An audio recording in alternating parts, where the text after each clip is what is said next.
on the House Intelligence Committee, we would refer those to the House Intelligence Committee. The White House has continually said that any discussion about coordination between the Trump campaign and Russian officials is a hoax. Anybody who's seen any information about this knows that there's nothing there.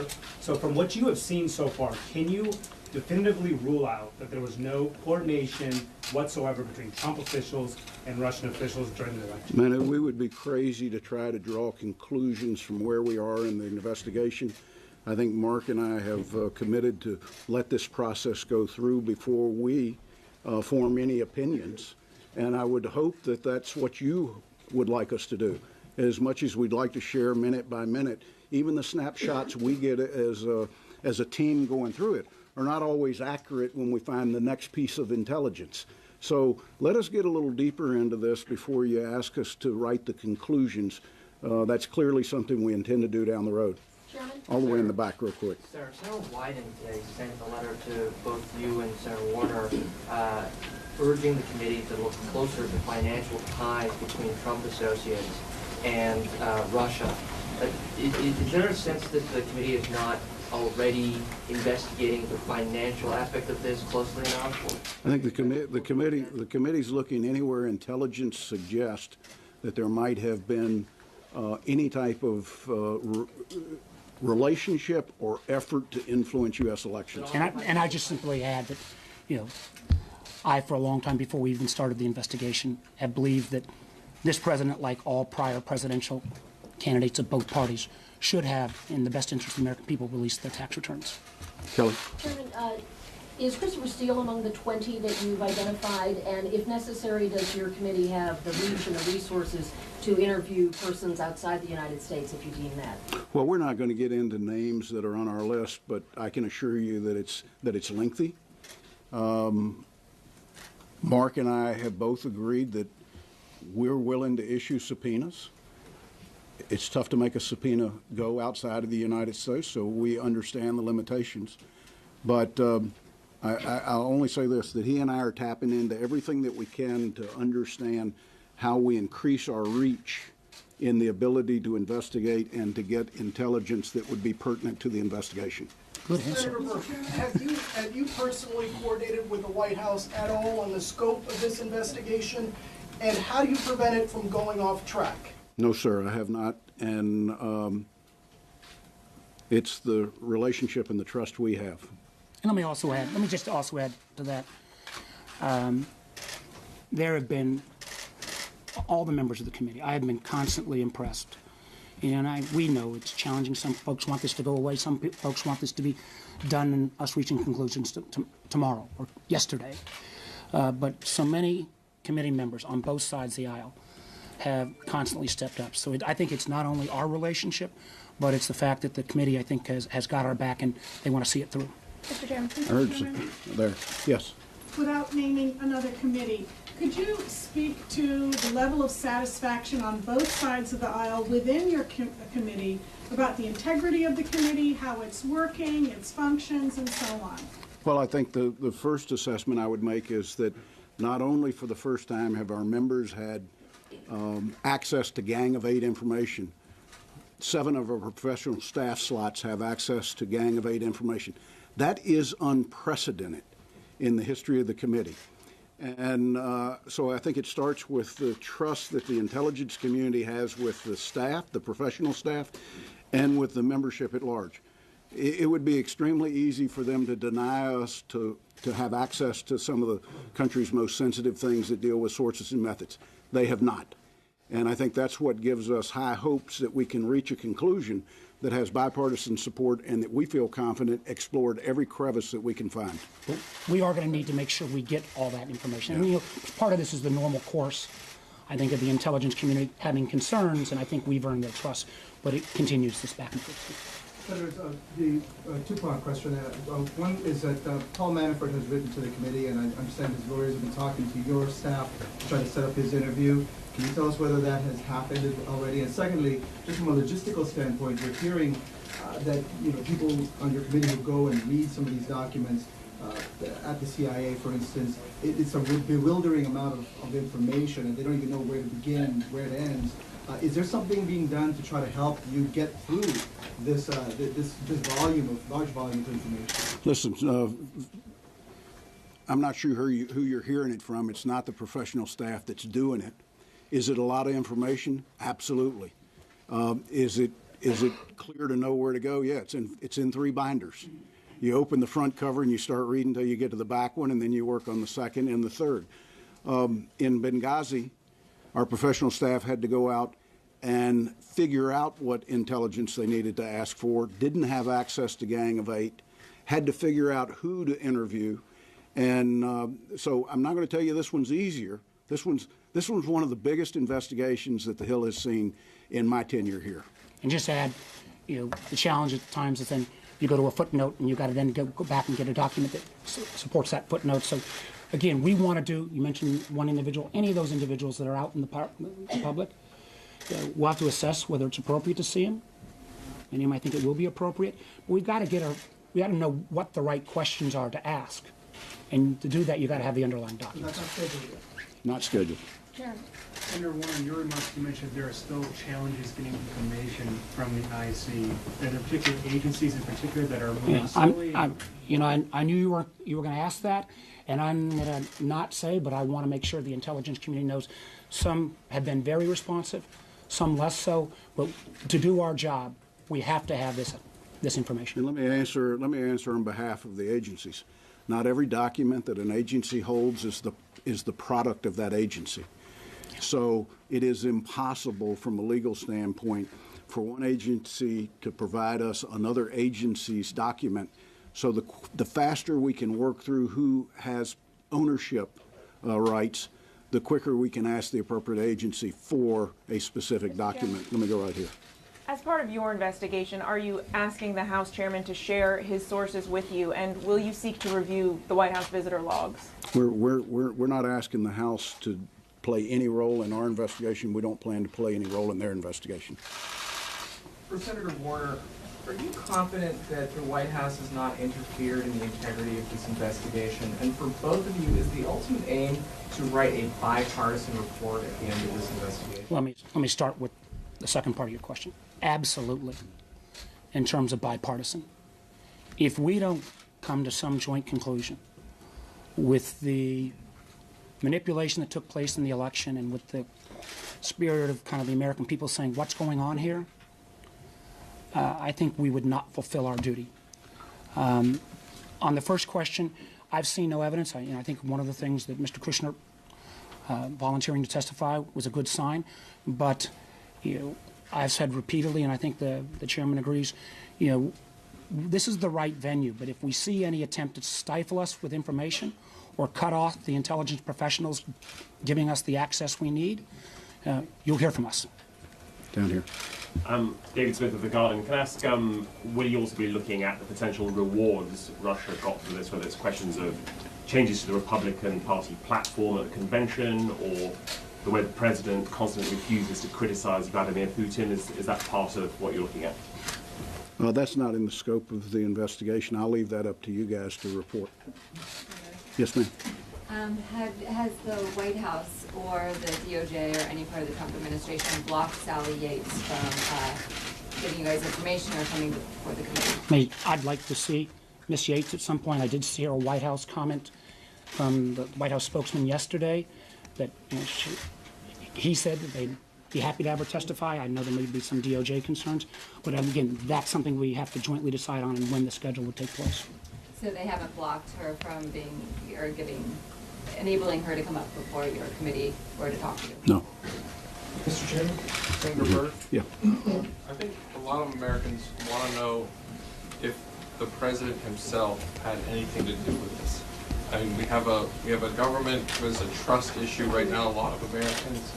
Is there anything that you've seen, either of you or your staff, that would raise any direct links to the president himself with what happened last year? Again, we won't take a snapshot in time and make any observations on it, but we know that our challenge is to answer that question for the American people in our conclusions to this investigation.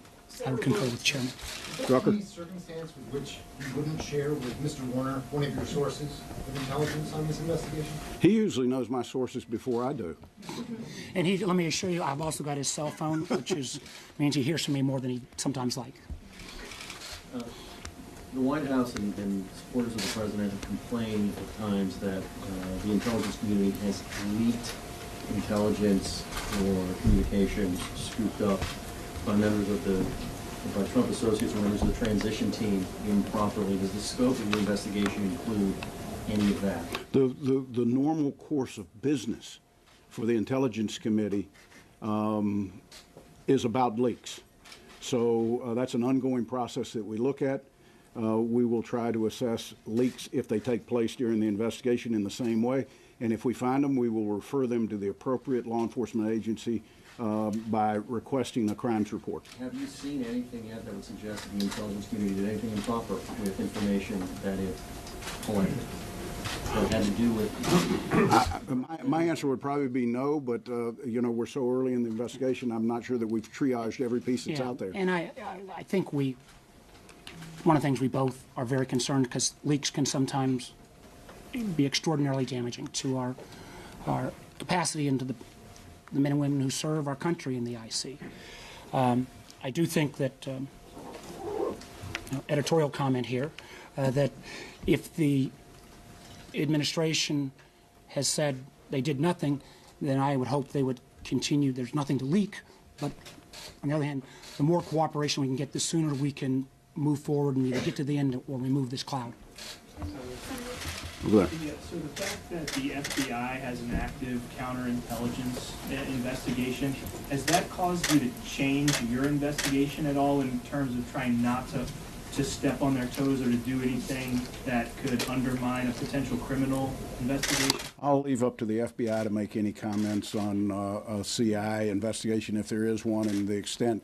But we're always conscious of the fact that we may go down a road and find that we're in conflict with a law enforcement process, at which time we will work with the appropriate people to try to remedy that. But there is historical precedent, obviously. Yeah. Watergate had an investigation while there were DOJ investigations going on, but we're very sensitive. Yeah. Senator Warner, can you give us a sense of the scale of what the Russians allegedly did in terms of the numbers of people and the different facets of the attack? I'd like to, let me start off on that. I think we know about the hacking and the selective leaking of information. But as a former tech guy, what really concerns me is at least some reports, and we've got to get to the bottom of this, that there were upwards of 1,000 paid internet trolls working out of a facility in Russia, in effect taking over a series of computers, which are then called a botnet. They can then generate news down to specific areas. It's been reported to me, and we've got to find this out, whether they were able to, in effect, specific areas in Wisconsin, Michigan, Pennsylvania, where you would not have been receiving off of your whoever your vendor might have been, Trump versus Clinton during the waning days of the election, but instead Clinton is sick or Clinton is taking money from some source. Fake news. We've also seen as well the fact that if you look, just at, for example, if you Googled election hacking during the period leading up to the election and immediate afterwards, you wouldn't get Fox or ABC or New York Times. Or what you get is 4 out of the first 5 news stories that popped up were Russian propaganda. RT News, Sputnik, others. And again, let's be clear, I'm not here to relitigate the election. But the fact we have, I believe, part of our responsibility as well is to put the American public on a higher level of alert that this time it was Russia, it could be other foreign nations as well. We are in a whole new realm around cyber that provides opportunities, but huge, huge threats for basic democracy. And we're seeing it right now in France. And we're on the brink of potentially having 2 European countries where Russia is the balance disruptor of their leadership. And what we might assess as a very covert effort in 2016 in the United States is a very overt effort as well as covert in Germany and France, already been tried in Montenegro and Netherlands. And so we feel part of our responsibility is to educate the rest of the world about what's going on, because it's now into character assassination of candidates. And one of the things that we, I think as the committee working with the administration, how we really think proactively about what kind of even potentially offensive strategy you have to take. We cannot allow this to happen again. This last time it may have favored one party, it could favor, Russia's going to act in its self-interest, not in America's interest.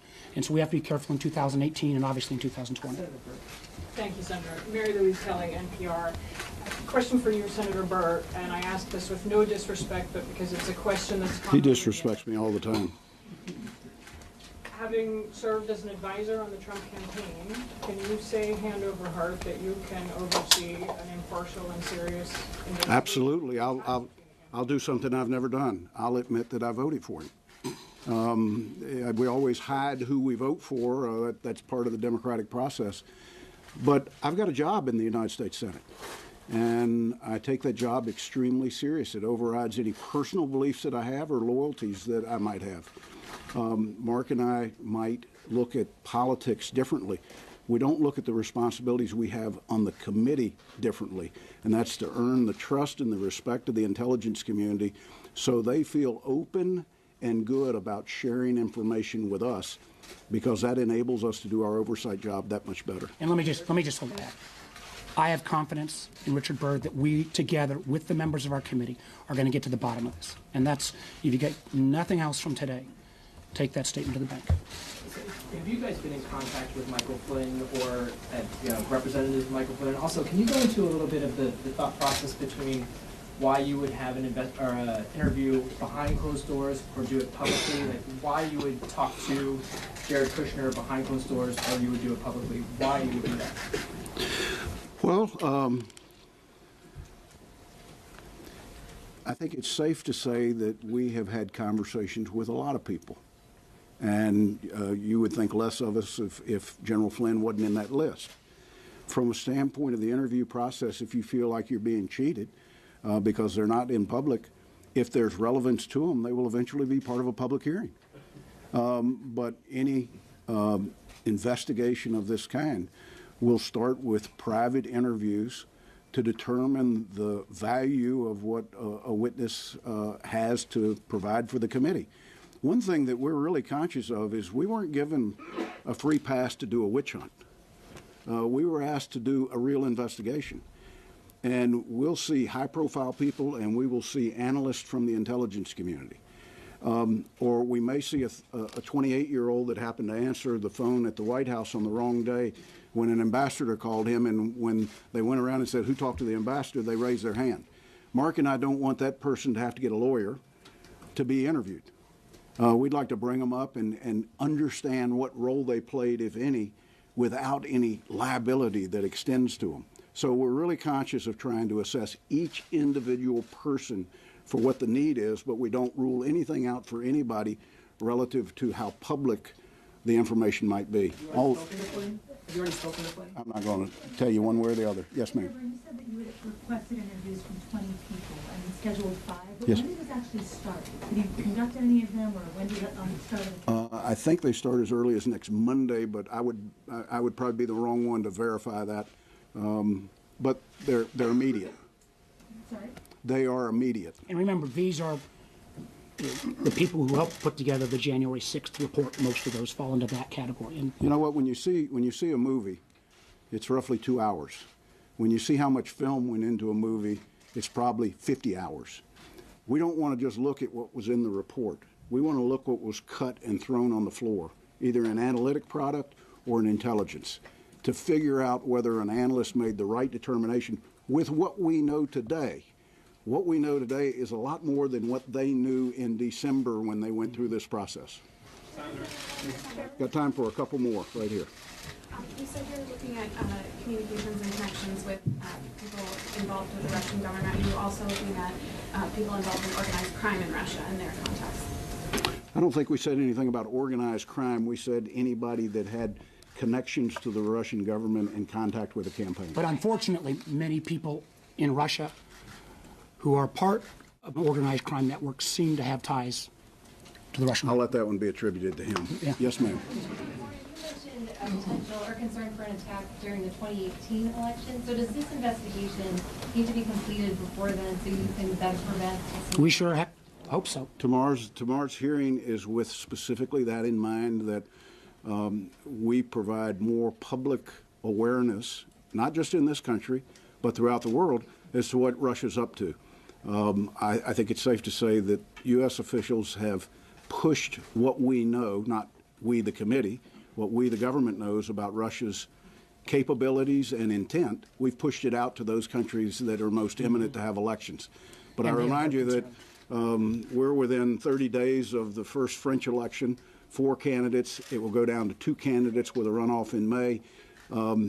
I think it's safe by everybody's judgment that the Russians are actively involved in the French elections. Last one.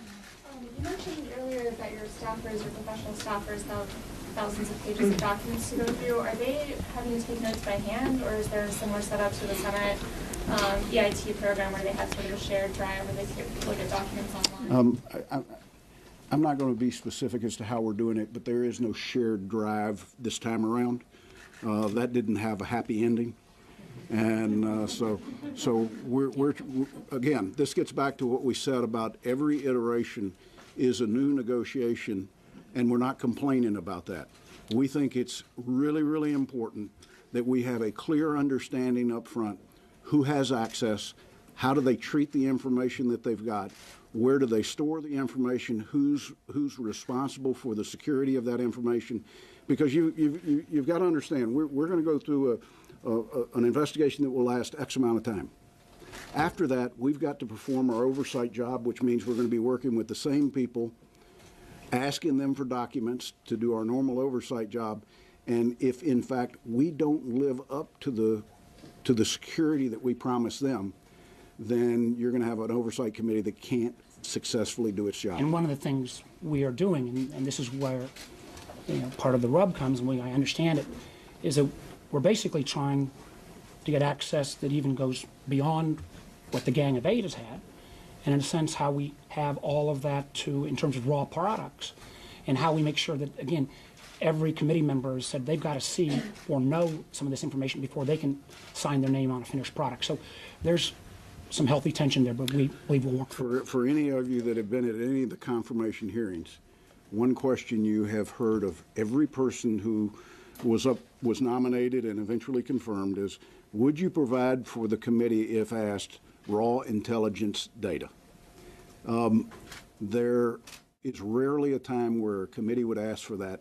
We are in a very rare time, and we will test some people to see if, in fact, their commitment is 100% correct. Let me end with how we ended the first part, and that's that the committee will go wherever the intelligence leads us. You can continue to ask us 30 different ways about a person. Trust me, when we have them scheduled, we will tell you. You won't have to beat it out of us. We hope to make updates a periodic thing, but we're not going to do them unless we've got something to share with you that's educational, that shows you a little bit of the roadmap we're going down. It's just right now we're not at a point where we can tell you that's every 2 weeks or 3 weeks or a month.